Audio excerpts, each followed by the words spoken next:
Hey everybody, my name's Aaron, this is the 5 Red Lights, and let's preview the Azerbaijan Grand Prix because we are back to Baku. 1 light, 2 lights, 3 lights, 4 lights, 5 lights, let's go, go, go, go! Welcome along then everybody, welcome to part 2 of my Azerbaijan Grand Prix preview. If you missed the first part, go back and check it out. I'll leave a link to it up here in the link card. So today we are discussing your best Baku moments, and I'll be selecting my best Baku moment as well, and I'm going to be providing my predictions with the help of Formula 1 trends and their data. So let's dive on in. But before we do that, please be sure to like the video, subscribe if you're new, and follow me at my socials, which are down here. And remember, hashtag kind is king. Okay, let's crack on with your best Baku moments.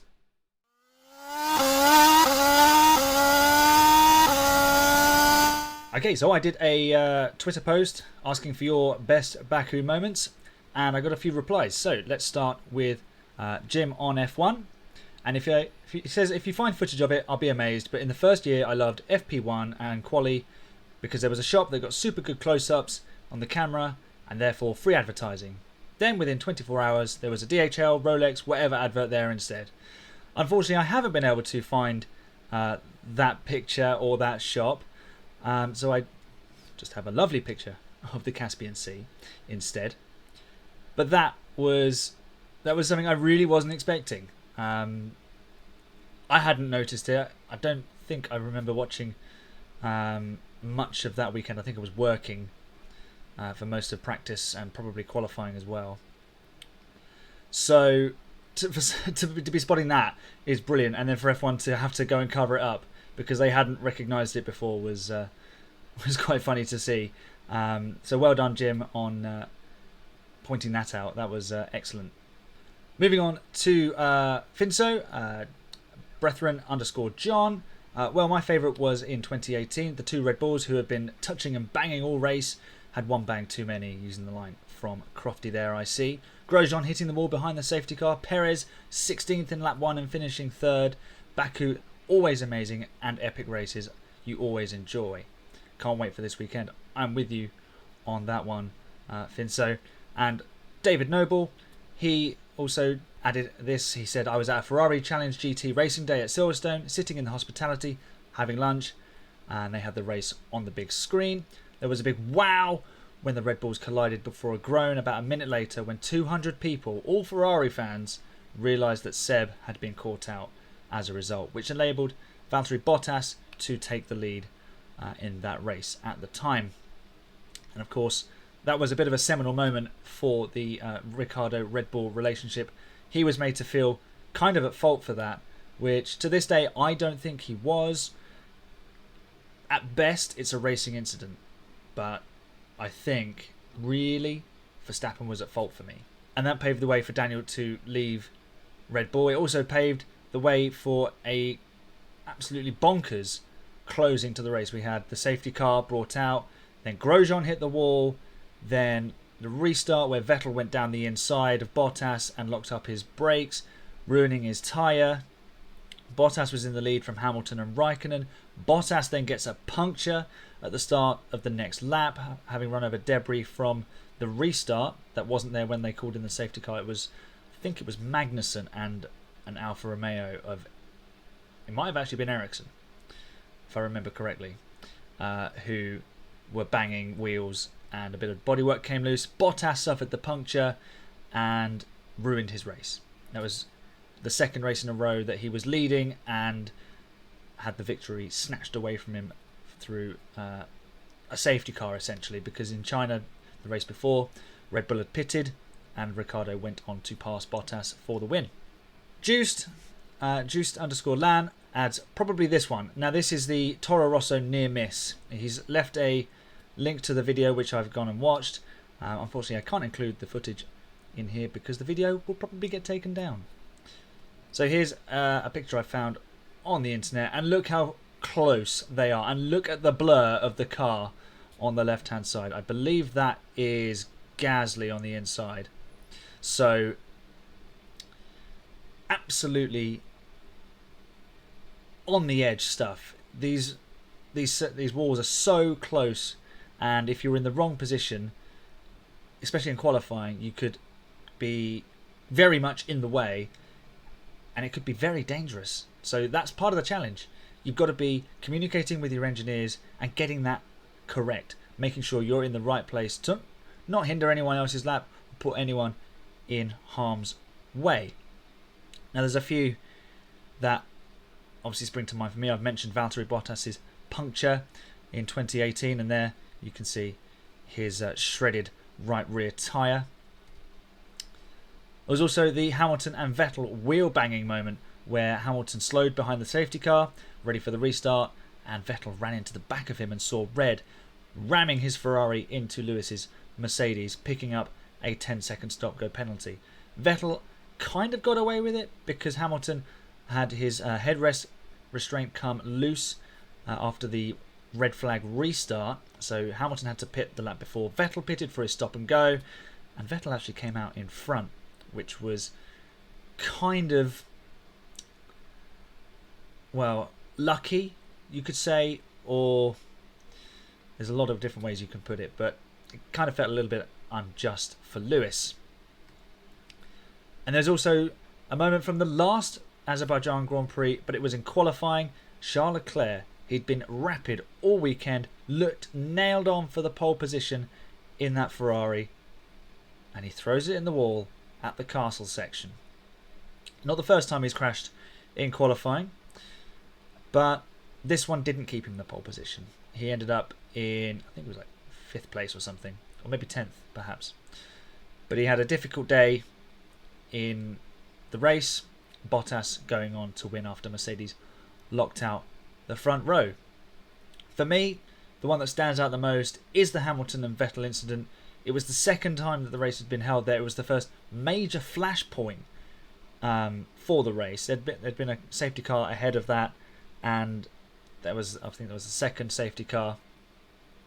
But to see two title contenders at the front banging wheels for apparently no reason until you saw the replay was crazy. It was, it lit the blue touch paper for that race to just come alive, and Daniel Ricciardo grabbed the ball by the horns and went on to win it.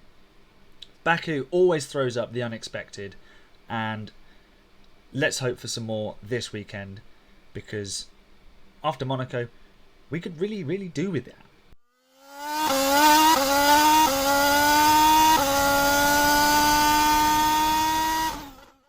So who's going to come out on top this weekend? Well, for this, I have brought in F1 trends and some of Shafee's data. So let's have a look at the speed tracks, because Baku's long main straight and the second straight with the DRS zone after the two opening left-handers play a massive factor in how well your car is going to get round that circuit. Mercedes have consistently been faster than Red Bull in the speed traps in 2021, although always next to each other in the order, in fact. So team by team, they're always next to each other.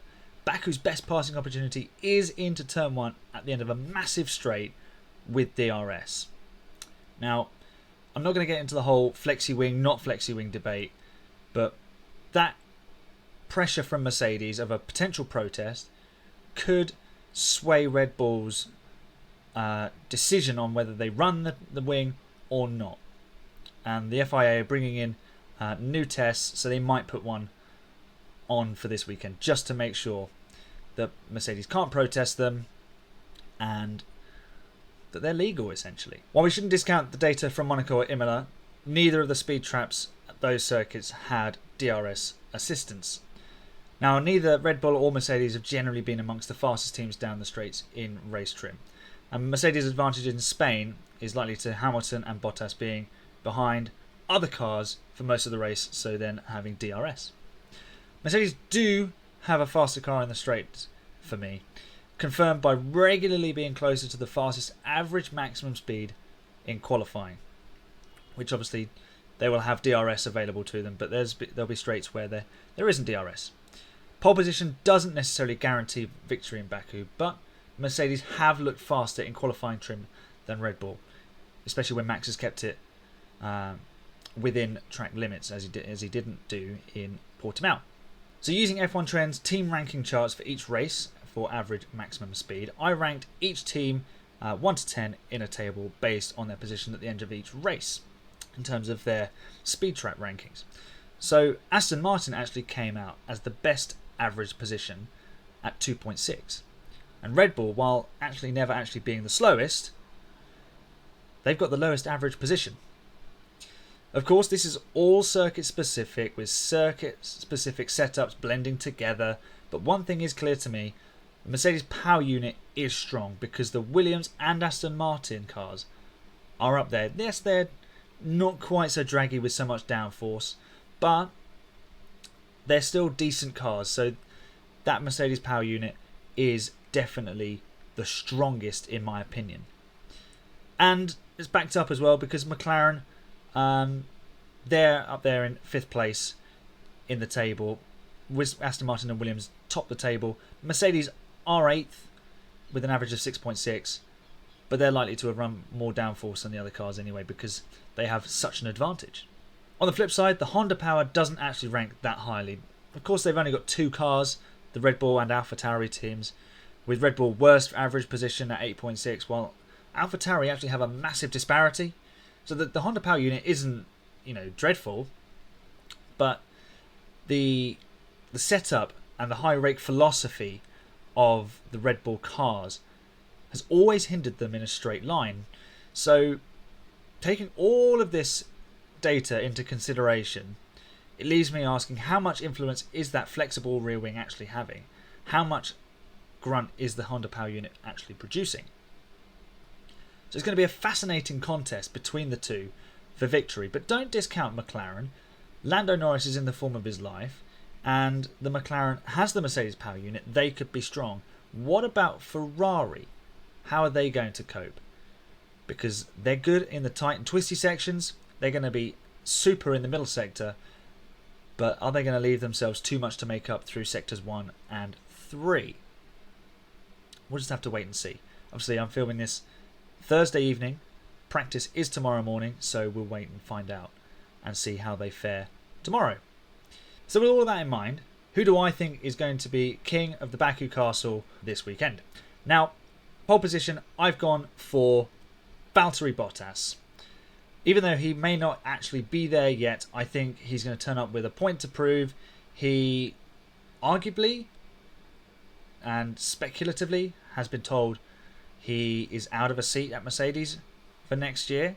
So if that's the case, he's going to be driving with a fire in his belly and trying to showcase his skills to other suitors.